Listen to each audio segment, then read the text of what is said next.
You are not the only one. I will always be with you. 김종현의 내가 목사다. 안녕하십니까. 내가 목사다. 김종현 목사입니다. 오랜만에 여러분께 인사를 드립니다. 제가 2015년 10월달 아마 9월달쯤 되는 것 같아요. 9월달부터 제가 화물 노동자로서 일을 했습니다. 그리고 저저번 주에 이제 그 일을 그만두었습니다. 그리고 다시 방송을 시작했습니다. 일단 육체적으로 굉장히 많이 힘들었고요. 그리고 이 방송을 못하는 그 상황 동안 방송을 해야 된다고 하는 그 스트레스가 굉장했습니다. 근데 이제 여러분 아시겠지만 일하다 보면 저는 그렇게 생각을 했거든요. 이게 낮에 일을 하고 밤에 이제 쉬는 시간에 그 아주 조용한 공간에서 방송을 해야 되겠다라고 그 화물차 안에 스튜디오를 나름 만들어 봤었습니다. 컴퓨터도 갖다 놓고 뭐 또 녹음기도 갖다 놓고 방음 시설도 이렇게 해보고 나름 해봤는데요. 더 중요한 것은 그것을 뭐랄까요, 방송 시스템의 문제가 아니었던 거예요. 낮에 몸이 지치니까 저녁에 목이 잠기는 거예요.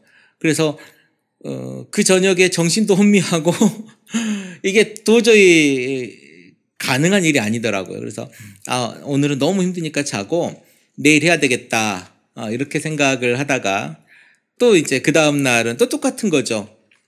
그렇게 하루가 지나고 이틀이 지나고 일주일이 지나면 제가 이제 자괴감이 드는 거예요. 도대체 내가 왜 방송을 못하지? 컨텐츠는 하루에 너무너무 많은 생각들을 해요. 방송 때 이 얘기 해야지 메모도 해놓고 이 얘기를 오늘 하면은 우리 같이 나눌 수 있겠다. 이런 너무 많은 생각들을 하지만 정작 밤에 목이 너무 힘든 거죠. 그러니까 몸이 힘드니까 아무것도 안 되는 거예요. 그래서 이게 그렇다고 이제 여러분 이 화물 노동자들, 그러니까 고속도로 다니면 화물 차 굉장히 많이 지나다니지 않습니까? 저는 여러분 아실지 모르겠지만 22톤 차, 22톤을 실을 수 있는 그 화물 트럭을 제가 운전을 했습니다. 대형 면허를 가지고 있고요. 이렇게 운전을 했고 그 경기권이나 충청에서 짐을 싣고 부산에 항구에 갖다 주고 또 거기에서 나오는 짐을 수입되는 짐을 가지고 또 그 기업체에 갖다 주는 그런 일을 했었습니다. 근데 거기서 제가 느낀 거는 뭐냐면 화물 노동자들이 사람으로서 대우를 받는 게 아니고요. 기계를 운전하는 그저 기계의 한 일부로 대접을 받는다는 거죠. 그래서 사람 대접을 못 받아요. 그래서 우리를 부를 때 우리 보통 그 자동차 번호 뒷번호 부르잖아요. 어디에 이제 그 보통 경찰들이 딱지 뗄 때 차 비키라고 하면서 그 뒷번호를 부르는데 우리도 화물차도 마찬가지예요. 사람 이름이 아니고요. 그냥 전화번호와 차번호, 이게 제일 중요한 것 같아요. 우리는 그저 그 기계를, 이미 화물차는 자동차로서의 의미보다는 하나의 그 기계로서의 의미죠. 굉장히 큰 기계니까 그 기계를 움직이는 그런 대우를 받았습니다. 굉장히 불쾌한 일도 너무 많았고요. 사람 대우하지 않습니다. 너무 무시하고 그래서 물론 뭐 저뿐만 아니라 그 우리나라의 화물차가 한 40만 대가 넘게 있다고 하는데 그 모든 사람들이 다 이런 대우를 받겠죠. 그래서 굉장히 많이 힘들었어요. 몸도 힘들고 정서적으로도 힘들고 그리고 제가 그렇게 토요일 오전까지 때론 토요일 오후까지 일을 하고 조금 쉬었다가 주일날 일산에 우리 일산 더채플 커뮤니티 모임에 11시까지 도착을 해서 11시 예배를 드리고 점심을 먹고 또 오후에 그 강남 서울 더채플 커뮤니티 서울에 오후 4시 예배니까 4시 예배를 드리고 6시나 7시 정도까지 예배하고 또 우리 삶을 나누고 그렇게 이제 하고 집에 가면 보통 10시가 좀 넘고요. 그 다음날 또 새벽에 또 일을 나가는 그런 일들을 2년 가까이 한 거죠. 그러다 보니 여러분들과 함께한 이런 이제 방송 내지는 이 이야기들이 사실 소통이 쉽지 않았던 거는 사실입니다. 제가 너무 무리하게 그걸 할 수 있겠다라고 하는 의욕이 앞섰던 것 같고요. 일단 여러분들께 죄송하다고 하는 말씀을 먼저 드리겠습니다. 제가 이 방송을 할 수 있겠다라고 생각했던 건 제 욕심이었던 것 같습니다. 이제는 그것을 내려놨고요. 그리고 여기 이제 더채플 커뮤니티와 그리고 내가 목사다 이 크리스찬 TV 이 방송에 전념하기로 했습니다. 그래서 다시 예전에 제가 방송을 했던 때처럼 열심히 방송을 하겠습니다. 여러분 기도 많이 해주시고요. 여러분들과 함께 또 더 재밌는 이야기들을 할 수 있도록 했으면 좋겠습니다. 뭐 많은 방송들이 시즌 1, 2, 3 뭐 이렇게 해서 하지만 저는 그냥 그런 거 없이 우리 그냥 넘어가지 않습니까? 그냥 오늘 또 그냥 그날 중에 한 날로 이렇게 가면 좋겠습니다. 네, 여러분 정말 반갑고요. 그리고 저 또한 이 자리에 이 마이크 앞에 다시 앉게 돼서 너무 행복합니다.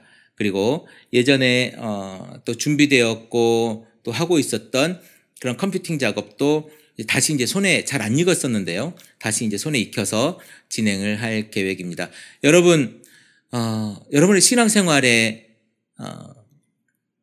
내가 목사다의 이 이야기들이 얼마나 도움이 되는지 모르겠습니다만은 저는 기도합니다. 한마디라도 이 많은 말들 중에 한마디라도 여러분 삶에 도움이 되었으면 좋겠다라고 하는 생각을 제가 해봅니다. 그리고 여전히 교회는 변하지 않고 여전히 교회는 부패해 가고 여전히 교회는 욕심 덩어리와 비리 덩어리들로 가득 차 있는 것들을 보게 됩니다. 오늘도 우리 그 일산에 우리 한 멤버와 아까 통화를 한 30분 넘게 했는데요.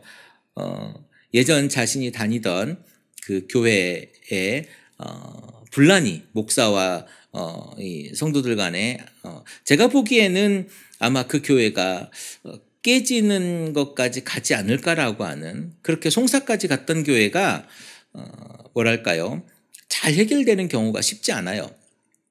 어쨌든 그 중에 가서 이제 늘 그분들과 교감하면서 어떻게 해야지 건강한 교회를 되찾을 수 있겠는가라고 하는 이야기들을 늘 이렇게 하고 있다고 하는데요. 우리에게 가장 중요한 그 하나, 그것은 복음입니다. 복음. 여러분에게 복음이 있는가? 사실은 그 교회의 싸움이 뭘까요? 욕심과 재산 싸움 뭐 이런 거 아니겠습니까? 욕심과 재산을 만약에 버렸다고 치자고요. 오로지 복음으로만 하나님 말씀으로만 그 안에서 안다면 그 교회 건물이 무슨 의미가 있습니까? 그리고 연금을 받는 것이 무슨 의미가 있겠어요? 그리고 그 연금을 또한 주는 것이 또 무슨 의미가 있겠습니까? 그거 가지고 싸울 일이 아니라는 거죠. 연금을 주면 되고 하나님 말씀이 그 속에서 무엇인지 내가 깨닫고 내가 어떻게 신앙생활을 잘할 것인가를 고민하고 내가 어떻게 목회를 어떻게 설교를 잘할 것인가를 고민한다면 아니 왜 싸웁니까 거기서. 굳이 다른 이야기들이 다 사족일 뿐이죠. 근데 인간에게는 말이죠. 재산이 있으면 그 재산이 욕심을 부르게 돼 있어요. 그 재산을 가지고 싸우게 되어져 있다는 거예요. 오늘 여러분들이 이 더운 날, 이제 굉장히 많이 더워졌죠. 죽을 것 같습니다. 오늘 제가 더위 얘기하면 오늘 동기 모임이 있어가지고 제가 동기 모임을 갔다 왔는데요. 제 차가 에어컨이 고장났거든요. 2004년식 차인데 에어컨이 고장났는데 이게 뭐라고 하죠? 고속도로를 이렇게 달려오잖아요. 고속도로를 달려오면 이 고속도로 바람이 되게 찝찝하잖아요. 매연막 이렇게 있고.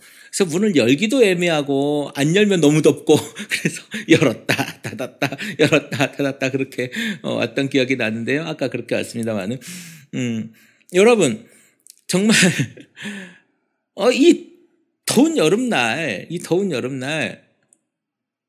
왜 그렇게 싸웁니까? 복음이라고 하는 그 하나를 고민하면서 우리가 이 여름을 지내보냈으면 좋겠습니다. 지금 작년 전체 인원 1,000만 명이 넘었다고 하는 그 촛불 집회, 아마 촛불 집회 가보신 분도 많을 건데요. 저도 제 아이와 함께 촛불 집회를 다 참석은 못했습니다. 거리도 멀기도 하고 제 나름대로 일도 있고 해서 나름대로 가능한 한 최대한 촛불 집회에 참석하려고 했고요. 한 5번 정도 참석을 한 것 같아요. 5번 정도 참석을 했고 열심히 했습니다. 그래서 그것으로 인해서 지금 대통령이 바뀌는 것까지 왔습니다. 대통령이 바뀌는 것까지 왔고 이제 그 대통령이 일을 하기 위해서 사람을 세우는 작업을 하고 있어요. 그리고 좌니 우니 지금 아직도 좌파 정권, 주사파 정권 이렇게 얘기하는 사람이 있는데요. 글쎄요. 지금 좌파 정권이다. 주사파 정권이다. 그러면 우파 정권과 주사파 정권이 아닌 정권이 집권을 했을 때 나라가 얼마나 좋았는지에 대한 질문을 던지고 싶어요. 그래서 이제 저는 박근혜 대통령을 그때 뽑았을 때 사실 박근혜 대통령을 뽑은 게 아니죠.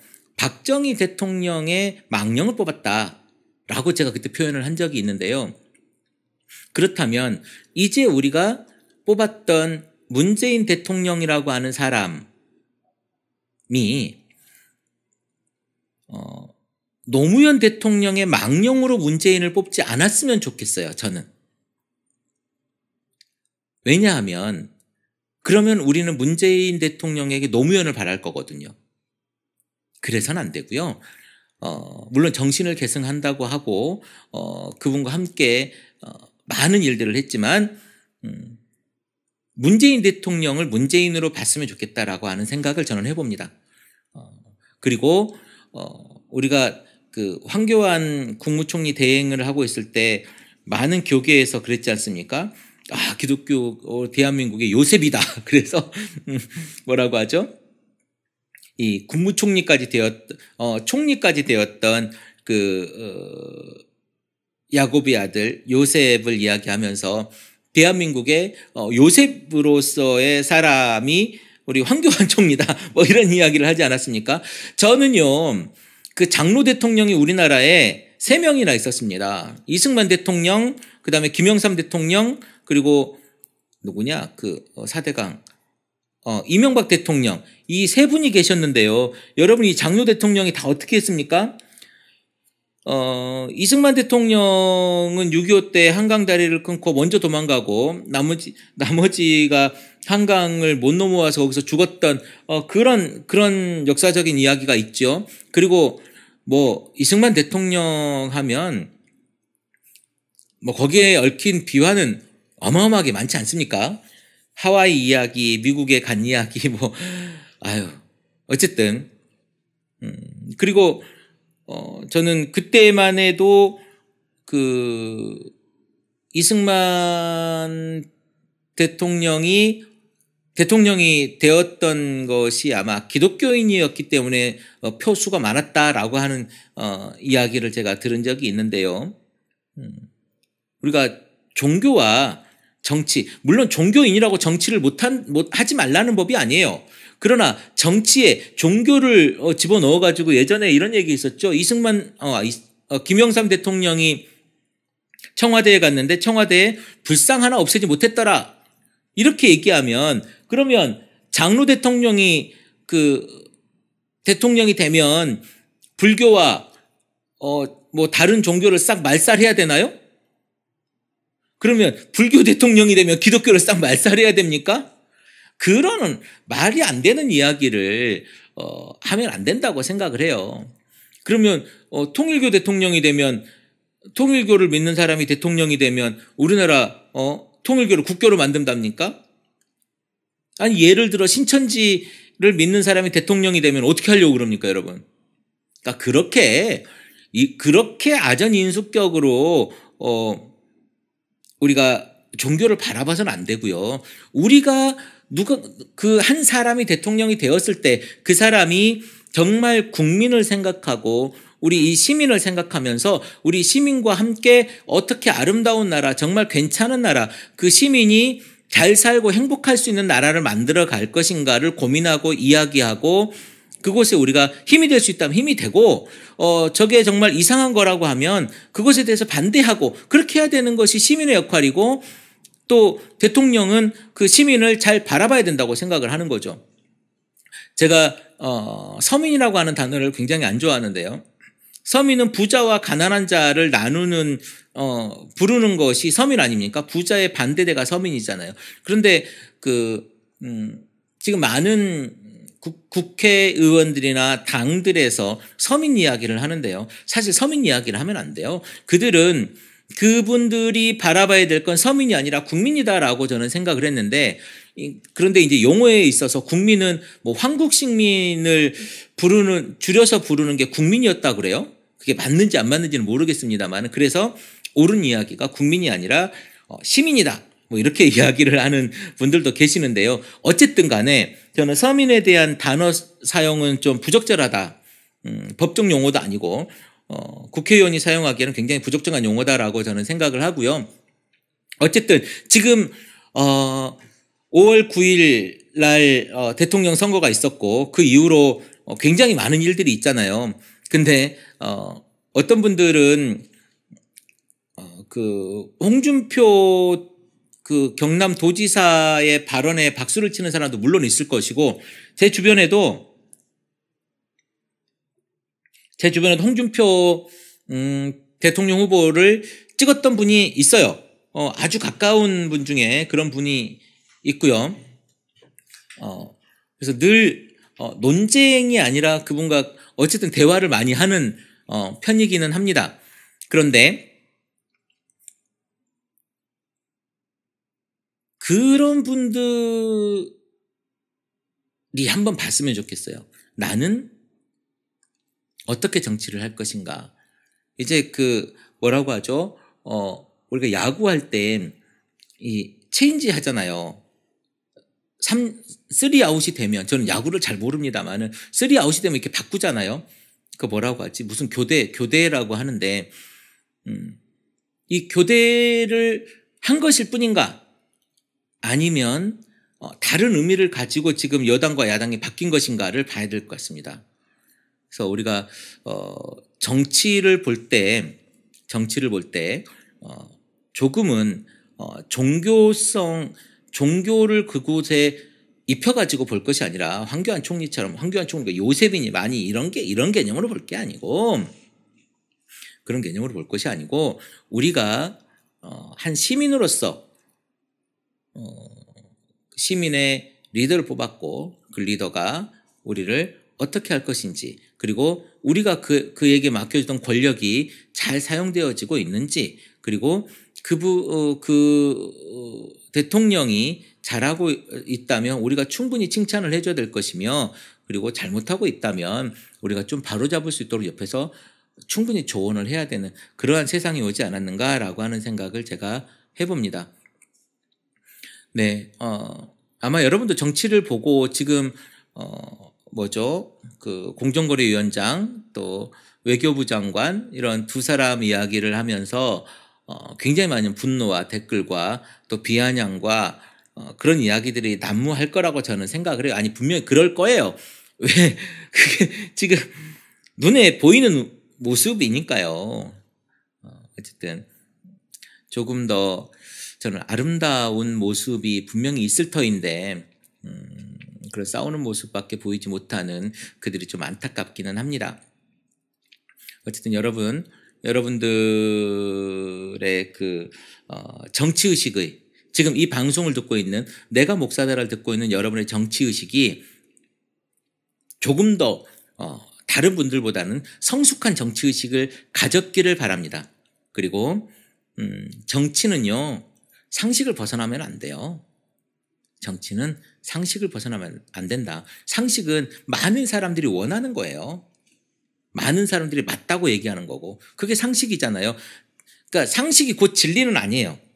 그러나 상식은 굉장히 옳음과 가깝습니다. 우리가 옳다 그르다를 이야기하는 것이 굉장히 위험하지만 상식은 옳음과 가깝고요. 그것이 꼭 진리는 아니지만 굉장히 우리가 생각하는 옳다라고 생각하는 그것과 가까운 곳에 있습니다. 여러분 이제 크리스찬 TV 내가 목사다와 함께 이제 2017년 여름을 넘어 더 건강한 우리 교회를 위해서 걸어가 보면 좋겠습니다. 저는 지금 더치풀 커뮤니티 서울 스튜디오에 나와 있고요. 여기 크리스찬 살롱 있죠. 크리스찬 살롱에 나와 있고요. 크리스찬 살롱에서 이제 방송을 전념하기로 했고 여기에서 방송을 하고 있습니다. 여기 언제든지 오시면 보통 제가 여기에 10시에서 11시 사이에 여기 도착을 하거든요. 그러면 오후 저녁 늦게까지 있으니까요. 여러분들이 여기 크리스찬 살롱에 언제든지 오시면 저를 만날 수가 있습니다. 그리고 언제나 여러분들과 재밌는 이야기 그리고 건강한 교회 이야기 함께 나눌 수 있는 공간으로서 내가 목사다가 자리매김하면 좋겠다는 생각을 합니다. 오랜만에 화물노동자에서 다시 내가 목사다 김종현으로 돌아온 더치풀 커뮤니티 김종현 목사였습니다. 크리스찬 TV